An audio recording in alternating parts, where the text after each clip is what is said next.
اللہ کا احسان ہے کہ اس نے مسلمان بنایا ہے۔ آپ ڈرتے کیوں ہیں کسی سے؟ کیا یہ داڑھی تمہیں سوٹ نہیں کرتی، اچھی نہیں لگتی؟ رسول اللہ صلی اللہ تعالی علیہ وسلم کی سنت سے بغاوت کرنے پہ اتر آئے ہیں آپ کس کے باغی ہو رہے ہیں؟ ذرا سوچے تو، کس سے منہ موڑ رہے ہیں؟ کس کی طرف جا رہے ہیں؟ کس پر بھروسہ کر رہے ہیں؟ کس سے ناطہ توڑ رہے ہیں؟ کیا وہ رب جو احکم الحاکمین ہے اس کی حکمت تمہیں پسند نہیں؟ کیا وہ اللہ جو ہمہ وقت تمہیں دیکھتا رہتا ہے اس کا دیکھنا تمہیں پسند نہیں؟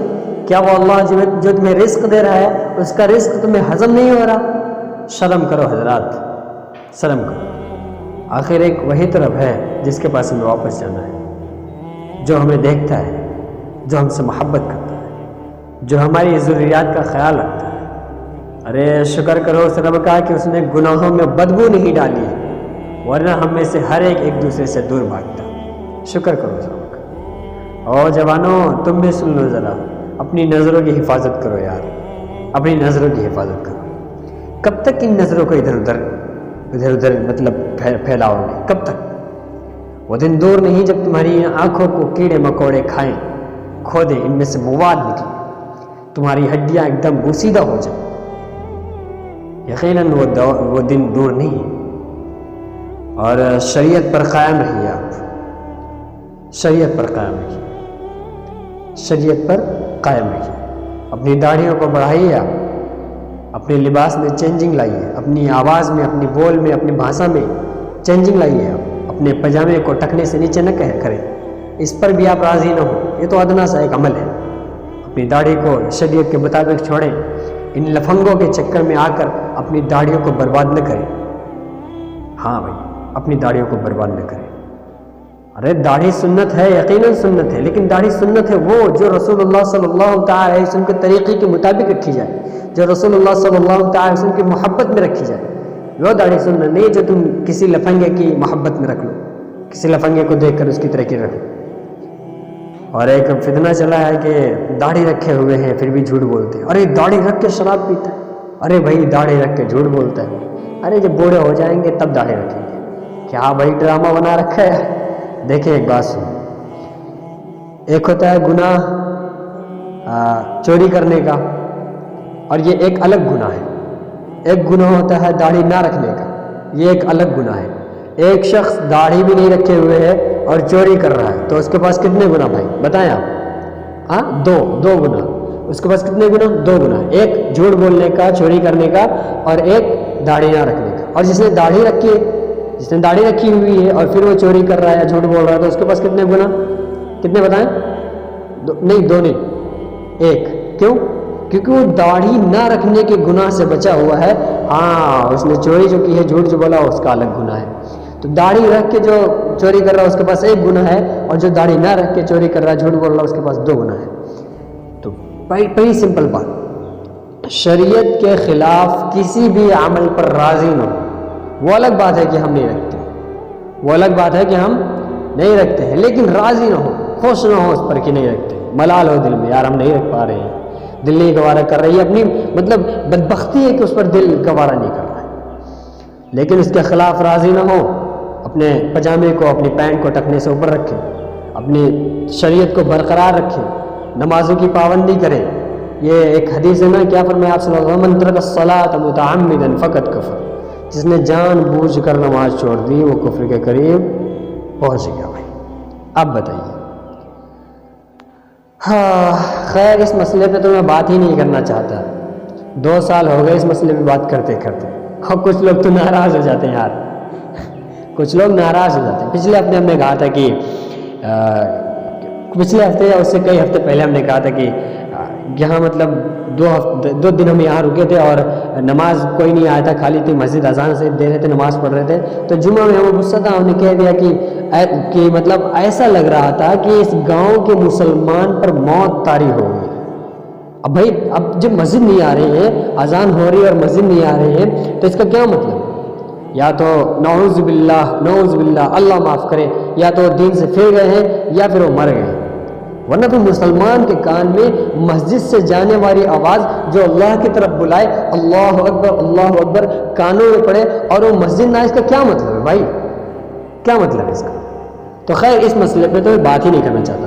ہاں چلیں یہ بات سن لیں کہ شریعت کے خلاف راضی نہ ہو، سنت کی دھجیاں نہ اڑائیں، کیونکہ رسول اللہ صلی اللہ تعالیٰ علیہ وسلم 1400 سال جو ہمیں سکھا کر گئے تھے، بتا کر گئے تھے، اور پھر ہم سے ملیں گے، ملاقات کریں گے آخر میں.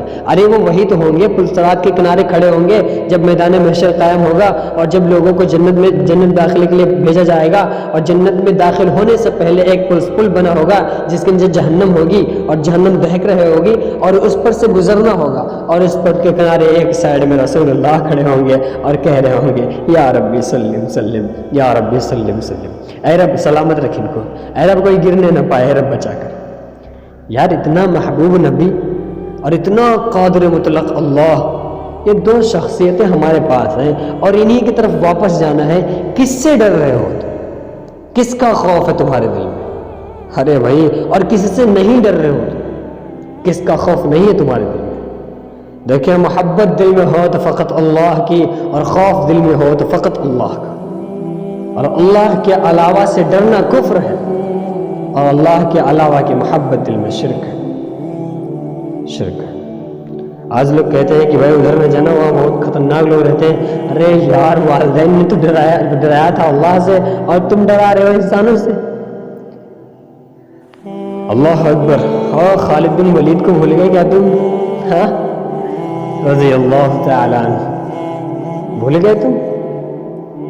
ارے لاکھوں کے مجمع میں کہا کسی ہمیں صرف چند لوگ دے دے، چند صحابی ہمارے ساتھ ہوں گے.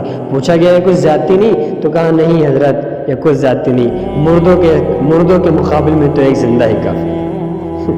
کیا جواب تھا ان کا؟ ارے یار، ہم ایمان والے ہیں، کلمہ پڑھنے والے ہیں، ہم نے پڑھا ہے لا الہ الا اللہ محمد الرسول اللہ. اب تو ڈرنے کی بات ہی ختم. جب ہم نے کہہ دیا کہ طاقت صرف اللہ میں ہے، ڈرانے والی ذات صرف اللہ میں ہے، اٹھانے والی ذات صرف اللہ ہے، گرانے والی ذات صرف اللہ ہے. وَتُعِزُّ مَن تَشَاءُ وَتُذِلُّ مَن تَشَاءُ، عزت کا، ذلت کا مالک فقط اللہ ہے. تو پھر ڈر کس بات کا یار؟ کس سے ڈر رہے ہیں؟ کس کا خوف ہے ہمارے دل میں؟ اوہ جوانوں، اب ان حسیناؤں کے پیچھے بھاگنا چھوڑ دو یار. اب آؤ رب کی طرف، آؤ رب کی طرف. ارے دیکھو تو، ارے تم جس حسینہ کے پیچھے مر رہے ہو، مٹ رہے ہو، بھولے جا رہے ہو، ذرا سوچو تو اس حسینہ کو بنانے والا کیسا حسین ہوگا؟ کیسا حسین ہوگا؟ اور یوں تمہیں یاد نہیں ہو یوسف کو جب خریدنے ایک عورت آئی تھی یہودن، ایک نوجوان لڑکی آئی تھی اپنے کھچروں پر سونا چاندی زوائر لاد کر، اور جب اس نے یوسف کو دیکھا تو پوچھا یوسف تمہیں کس نے بنایا؟ کہا مجھ کو میرے رب نے بنایا. اس سے پہلے کہیں تم کو تمہیں خریدنے آئی تھی یہ سارا کا سارا مال و دولت لے کر، لیکن یہ تو تمہارے صرف دیکھنے میں ختم ہو جائیں گے ہمیں لگتا ہے. پھر پوچھا یوسف تم کو کس نے پیدا کیا؟ تو یوسف علیہ السلام نے کہا میرے رب نے مجھ کو پیدا کیا ہے. تو کہتی ہے پھر مجھے بھی اس رب کا غلام بنا. پھر کیا ہوا؟ وہ اللہ کی داسی، کیا ہندی میں بولتے ہیں، داسی بن کے رہے گی.